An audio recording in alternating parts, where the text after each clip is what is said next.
Lock and load, folks. This one's about American militias and the citizens' right to secede. Or, you know, how Fusion wants you to interpret it.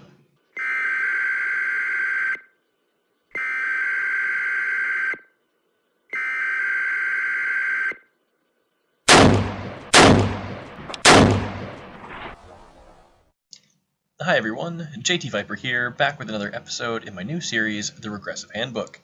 In this series, we'll be taking a look at Fusion's Democracy Handbook videos as hosted by Bassem Youssef, and taking them to task on the misrepresentations, half-truths, and the outright nonsense contained therein. Without any further ado, let's get the ball rolling on Episode 4. Lots of people in the Middle East belong to armed factions. Why? Because every schmuck with a gun and a pickup truck rounds up a few followers, calls them a militia, and starts his own country. Okay, the Middle East is an unstable shithole. I'm with you so far. But of course, here in the US, there would never be the need for militias. I'm not exactly sure how you choose to define the words never and need, but one of the unfortunate truths about a well-organized militia is that they tend to be the kind of thing you just can't start up when the need arises. There's something best established before the absolute need for armed insurrection, so that the members can train, both independently and as a group, and so that in the event of some type of crisis, the militia can be ready to take action. Actually, I'm really interested to know what it would require for Bassem here to say a militia was necessary. He won't define his terms in this video though, so I guess we'll never know.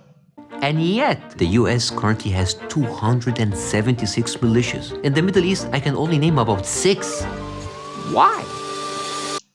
Bassem, just because you're ignorant about the number of militias in the Middle East and someone in your research department dug up the 276 figure, it doesn't really give you a foundation to argue from.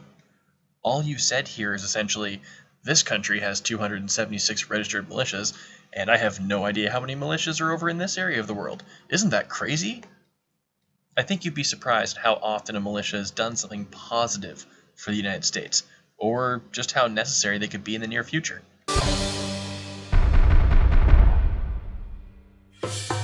I wanted to learn if your militias are like the bands of screaming fanatics that make me think of home.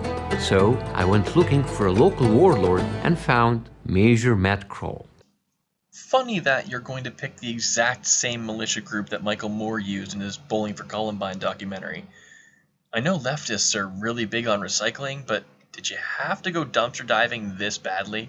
I'm a residential and commercial renovator by trade, but I'm also active in the Genesee County Volunteer Militia, which is part of the Michigan Militia.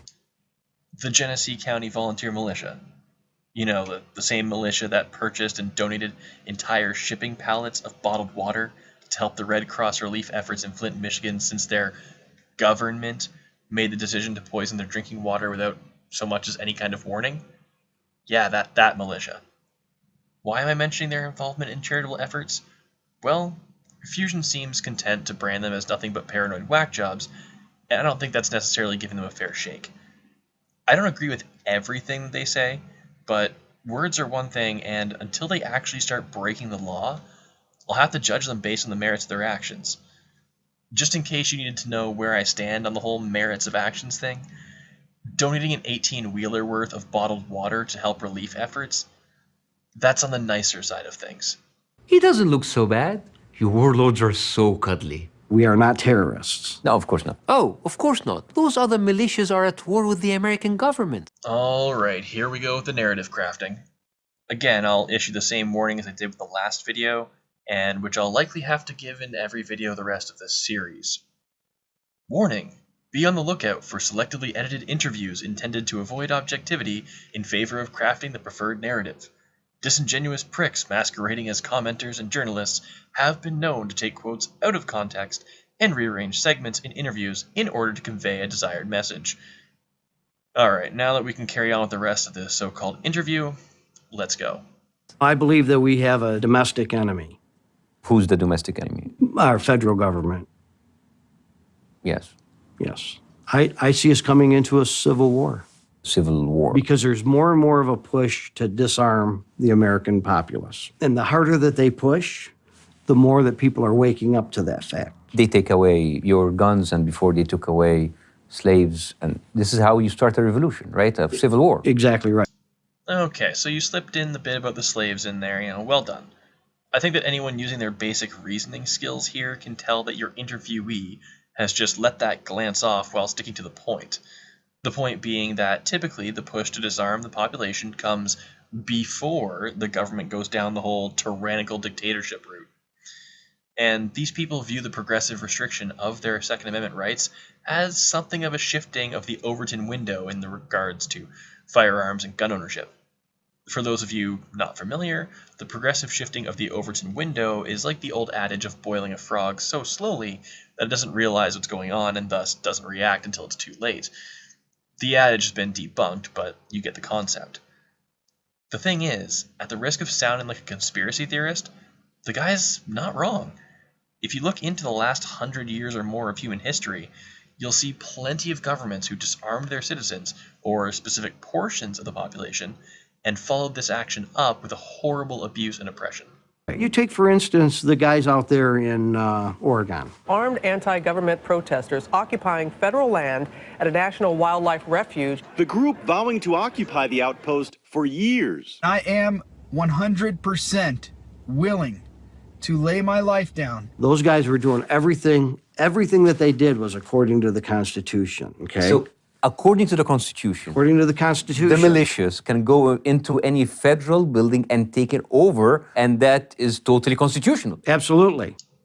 So what Major Kroll is referring to here is the passage in the Declaration of Independence that states, "We hold these truths to be self-evident, that all men are created equal, that they are endowed by their Creator with certain unalienable rights, that among these are life, liberty, and the pursuit of happiness, that to secure these rights, governments are instituted among men, deriving their just powers from the consent of the governed, that whenever any form of government becomes destructive of these ends, it is the right of the people to alter or to abolish it, and to institute new government, laying its foundation on such principles and organizing its powers in such form as to them shall seem most likely to effect their safety and happiness." End quote. Basically what this is saying is that if the government opposes or becomes destructive of the citizens' rights to life, liberty, and the pursuit of happiness, that those citizens have a right to stand up for themselves against the government. When combined with the Second Amendment's, quote, "being necessary to the security of a free state," end quote, this is where you get the citizens' right to armed rebellion and opposition of government forces. Is it all peace, love, and understanding? No.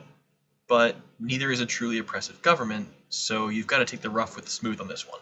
It's their God-given right. Absolutely. With their arms and knives and samurai swords and... Whatever it be. Again, Bassam tries to derail things, and again, Major Kroll sticks to the facts.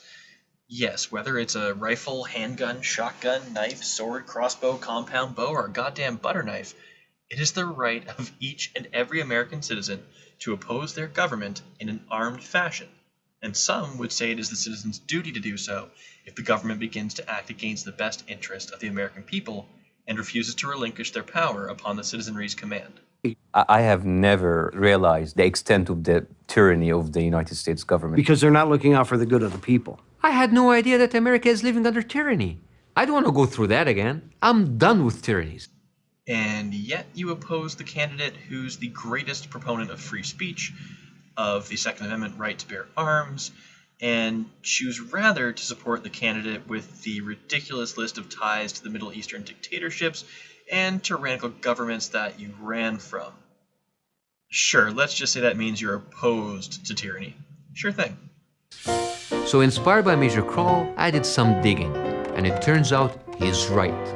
Not only do American citizens have the right to secede, the government provides you with an instruction manual. According to an obscure treaty from 1933, all you need is a population of at least one, a defined territory, a government of your choosing, and a way to communicate with other countries, besides Snapchat. Now, Bassam, that treaty doesn't mention the prohibition of Snapchat in any way. Man, you really are against freedom of speech and public communication, aren't you? This is the Republic of Molossia. You may not have heard of it because Molossia isn't where you'd expect to find an independent nation. It's just an hour drive from Reno.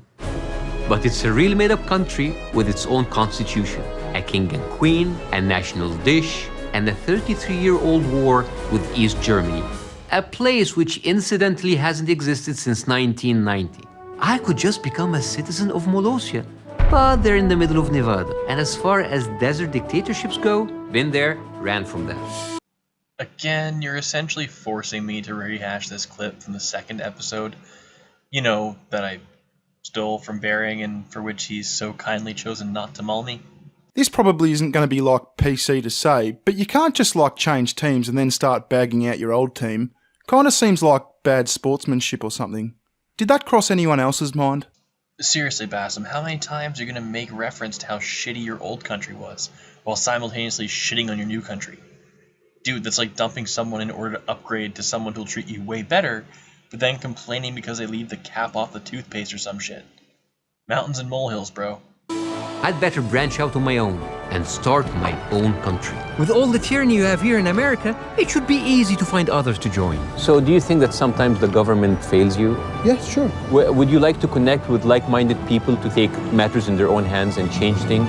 Yeah, in a nice way. In a nice way. Would you like to join? Well, it depends. The Second Amendment should not be touched. Do you carry a gun? I love how he acts so flabbergasted, like almost as though he thinks it's funny.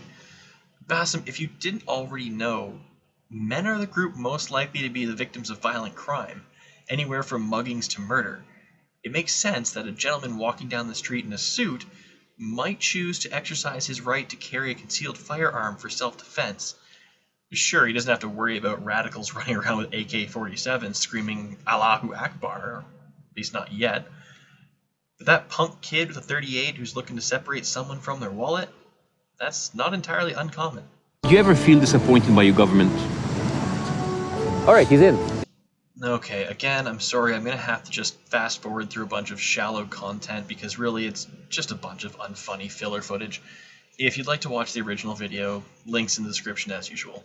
If I was forming a nation, would you join me? What is your mission founded on? It doesn't matter. Let me make it easier. I'm doing my own country right now. Would you join my country? No, I'm doing my own country. Would you like to join? I'm sure for that.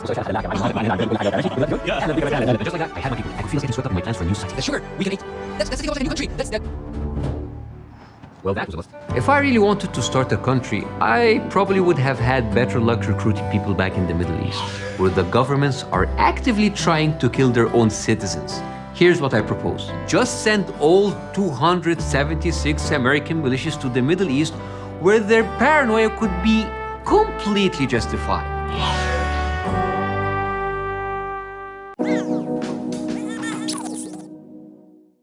Okay, everyone, are you still with me?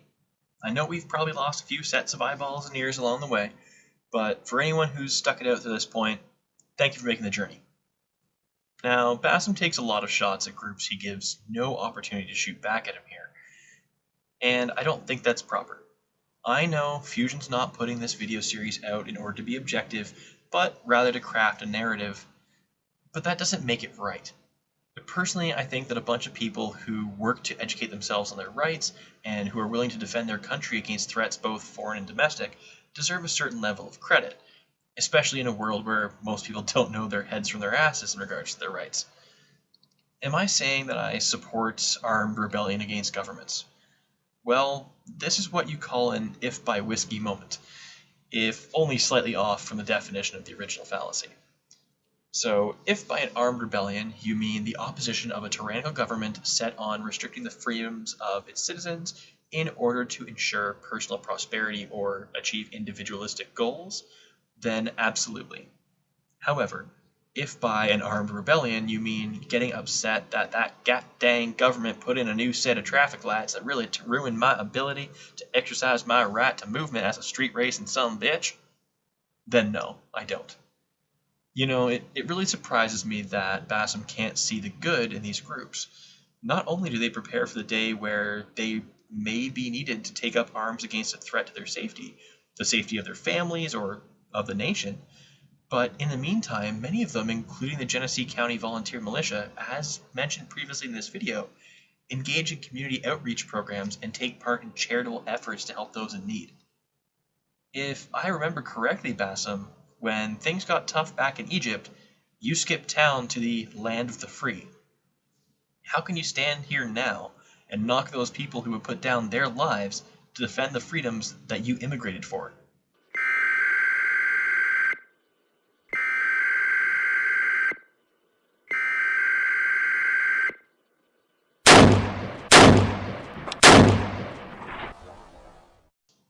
So yeah, that wraps up another episode of my series, The Regressive Handbook.